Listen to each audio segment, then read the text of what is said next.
Azis is the head of Office Regional Economic Integration at the Asian Development Bank, and he joins us this morning from Singapore. Good to have you with us, Mr. Azis. I guess let's talk about the sovereign reaction to this S&P downgrade, because we have South Korea saying they're sticking to U.S. Treasuries. China, though, coming out with some criticism, saying that the U.S. has to fix its addiction to borrowing. Your reaction? Well, many of these are nothing new because market has already taken into account what's going on in Washington and in Europe. I think if there's anything significant, it is going to be the psychological effect of the market. But the market is one thing, but another thing is what is more serious is really the possible impact on the real sector, on the Asian economy, especially the export sectors.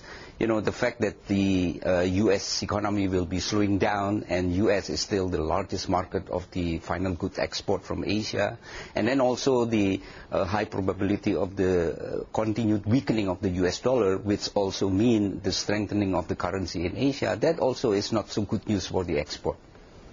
Okay, so basically you expect Asia sovereigns to hold on to their U.S. Treasury holdings, right, before move on?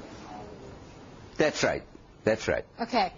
Now, let's talk about the implications for Asia because of this S&P downgrade. You know, some are saying that borrowing costs are going to go up for the U.S. What does this mean for, I guess, the nations that want to export to this country? What's the fallout? Well, the fallout is that for export-orienting economies like, Thailand, Korea, Taipei, China, and so forth, it's not really a good development for their export prospect, because this not just the slowing down of the U.S. economy, but also the strengthening of their currency vis-a-vis U.S. dollar. So one thing about what happened in the portfolio market, and that is the market reactions, which I think it's going to be highly uncertain. But more importantly is also what's going on the real sector of the impact of the Friday decision by S&P. Okay, well, you know, Asian sovereigns have actually been buying U.S. Treasuries in order to protect their currencies from strengthening against the U.S. dollar. In this case, because of the uncertainty with the U.S. currency, maybe some flow outwards, do you think there might actually be some additional buying by countries of U.S. Treasuries? No, we are not making such predictions. I think what will happen is we are even sort of in a position to predict that the capital flows coming into the regions will continue, and that will at least put further pressure for the regional currency to strengthen, which also means bad news for export. So that is the reasons why we are more worried about the prospect of the export from Asia. Okay, do you think there are better safe havens here in Asia? Would you advise buying maybe Chinese sovereign debt or maybe Japanese debt?